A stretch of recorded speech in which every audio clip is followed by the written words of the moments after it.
एक कॉन्ट्रैक्टर में कुल कितने पार्ट लगे हुए होते हैं, किन किन भागों को जोड़ करके कॉन्ट्रैक्टर को बनाया जाता है। आपके मन में यह क्वेश्चन ज़रूर आता होगा, या कहीं इंडस्ट्री में आप जाते हैं तो इस विषय में आपको जानकारी होना जरूरी है।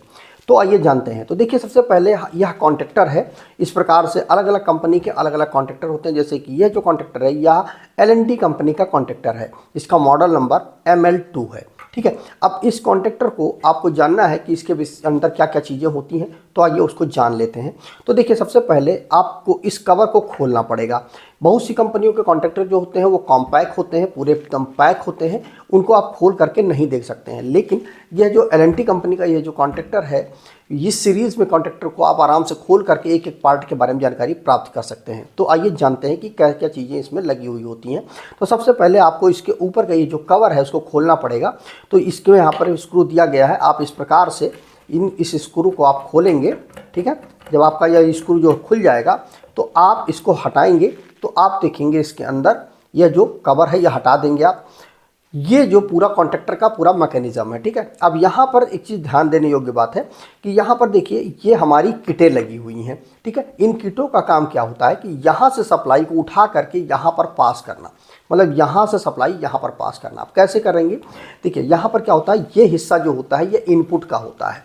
3 फेस यहाँ पर सप्लाई आती है और यहाँ से सप्लाई जो है वो आगे मोटर के लिए जाती है। तो अब यहाँ पर क्या है कि ये जो सप्लाई जो पास करने का काम होता है, तो यहाँ पर एक ध्यान देने योग्य बात यह है कि यहाँ पर देखिए ये जो इनपुट वाला हिस्सा है वो यहीं पर आकर के रुक जाता है, इधर नहीं आता है।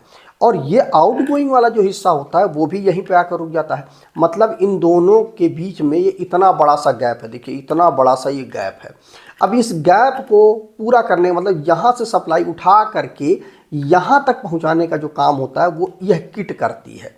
ठीक है, यह किट क्या करती है, ध्यान से देखिएगा। ये किट क्या करती है, इस प्रकार से दबती है, और जब दबती है तो देखिए ये देखिए चिपक रहा है ना, इस प्रकार से चिपक जाता है। तो जब ये चिपक जाता है तो क्या होता है, यहाँ पर जो सप्लाई आ रही होती है वो इसके माध्यम से यहाँ पर पहुँचती है, इस किट के माध्यम से उठ करके यहाँ पे आती है और यहाँ से फिर सीधे मोटर को चली जाती है। ठीक है, और जब कॉन्ट्रैक्टर हमारा बंद होता है तो ये बाहर उठ जाता है। तो उठ जाता है तो ये सप्लाई यहीं की यहीं रह जाती है और ये सप्लाई इधर नहीं आती है। इस प्रकार से मोटर की सप्लाई हमारी जो है वो बंद हो जाती है।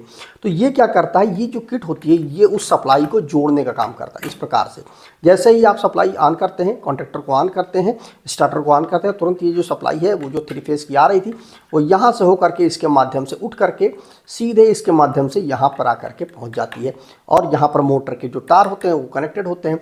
तो अब इसके क्या क्या पार्ट होते हैं वो ये जान लेते हैं। तो देखिए, इसमें सबसे बड़ी चीज़ क्या है कि ये जो किट होते हैं ये सबसे महत्वपूर्ण होते हैं।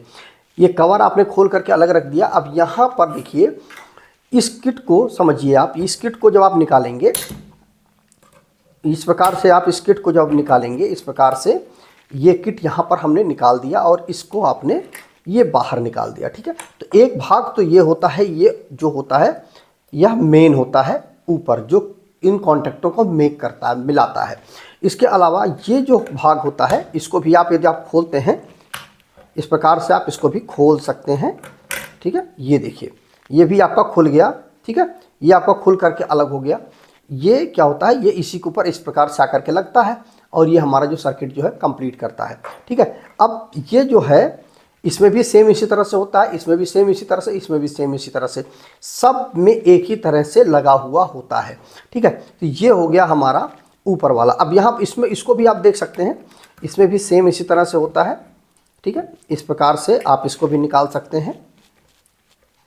ये देखिए, इस प्रकार से हमने निकाल दिया। अब ये देखिए, अब आपको इसको खोलना है तो इसको आप सिंपल खोल सकते हैं। ये देखो आप, ये खुल करके अलग हो गया। ठीक है, ये जो हिस्सा है वो यहाँ पर अंदर साइड से खुलेगा, अभी मैं आपको दिखा देता हूँ। ठीक है, इसको भी आप इस प्रकार से खोल सकते हैं, ये भी आपका आराम से खुल जाएगा। ठीक है, ये देखिए इस प्रकार से आप इसको खोल सकते हैं। ये देखिए खोल करके ये अलग हो गया। ठीक है, इस प्रकार से आप खोल लेंगे तो ये इसका पार्ट होता है जो कि क्या करता है, वो इस प्रकार से ऐसे लगा होता है, इसको इस प्रकार से जोड़ता है और इसको इस प्रकार से जोड़ देता है। ठीक है, इस प्रकार से ये जोड़ने का ही काम करता है, बस इसका इतना काम होता है। ठीक है, इस प्रकार से। अब क्या होता है, इसके अंदर क्या होता है वो भी जान लीजिए। तो इसको अंदर क्या क्या चीज़ें होती हैं, तो यहाँ पर देखिए एक स्क्रू लगा हुआ है, यदि आप देख पा रहे हो, ये देखिए एक स्क्रू यहाँ पर लगा हुआ है। तो सिंपल आपको इस स्क्रू को खोलना है।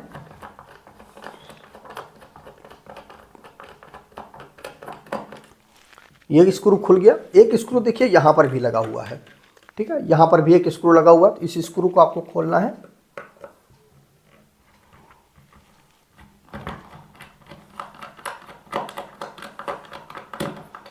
जैसे ही आप इसको स्क्रू को खोलेंगे,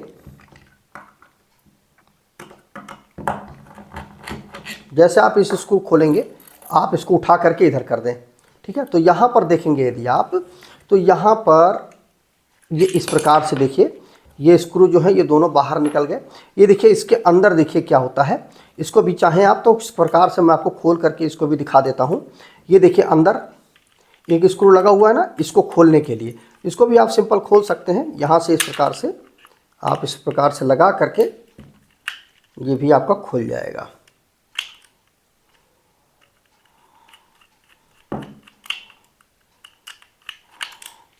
ये देखो आप, ये भी देखो खुल गया, ठीक है ना, ये खुल करके अलग हो गया। तो मैंने आपको बताया ना, इसके सारे पार्ट जो हैं वो अवेलेबल होते हैं। कुछ भी चीज़ ख़राब होती है आप उसको दोबारा बदल सकते हैं, ठीक है।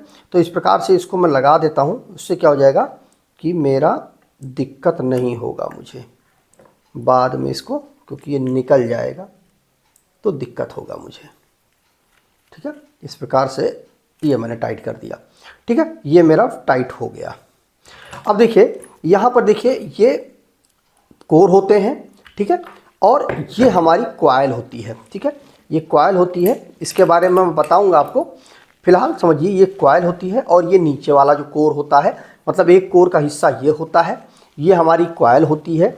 ये क्या करती है, मैग्नेटिक कॉइल होती है, में हम सप्लाई देते हैं जो भी कॉइल वोल्टेज होता है। जैसे कि इसमें देखिए जो कॉइल वोल्टेज है वो 220 वोल्ट का कॉइल वोल्टेज है, ठीक है, जैसा कि लिखा हुआ, मतलब 220 वोल्ट का हम यहाँ पर फेस देंगे, यहाँ पर न्यूट्रल देंगे, तो ये कॉइल जो है वो मैग्नेटाइज हो जाएगी और ये जो कोर है ये चुंबक की तरह व्यवहार करने लगेंगे, ठीक है। तो इस प्रकार से इसको हम यहाँ पर मान लीजिए रख देते हैं इस प्रकार से, ठीक है, इस प्रकार से हम रख देते हैं और जब हम यहाँ पर सप्लाई देंगे तो क्या हो जाएगा कि ये जो कोर है ये मैग्नेटाइज हो जाएगी और मैग्नेटाइज हो करके इस कोर को अपनी ओर ये खींचेगी। तो ये उठ करके इस प्रकार से अंदर इधर जाएगा और इनके से चिपक जाएगा, मतलब ये तीनों खांचे ये चिपक जाएंगे और जो कॉन्टेक्टर है ये चिपक जाएगा इस प्रकार से, ठीक है। सेम इस तरह का ही सिस्टम होता है हर बार, ठीक है। और यहाँ पर ये स्प्रिंग यहाँ पर इसलिए दिया जाता है कि स्प्रिंग का काम ये होता है इसको ऊपर उठा करके रखना, इस प्रकार से इसको ऊपर उठा करके रखेगा और बार बार के ऑपरेशन के लिए बनाए रखेगा। तो ये जो स्प्रिंग होती है, तो बेसिकली जो कॉन्टेक्टर होता है उसमें यही पार्ट होते हैं।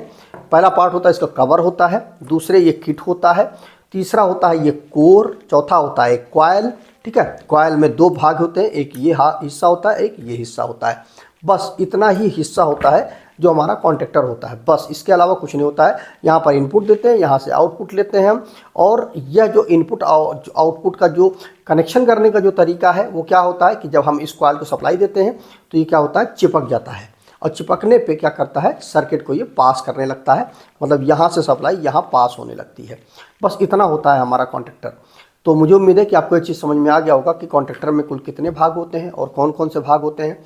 कमेंट करके जरूर बताइएगा। यदि आपके मन में कोई डाउट रह गया है कॉन्ट्रैक्टर से संबंधित, कमेंट करिएगा, मैं प्रयास करूंगा उस पर वीडियो जरूर बनाऊं। तो आज वीडियो बस इतना ही। जय हिंद।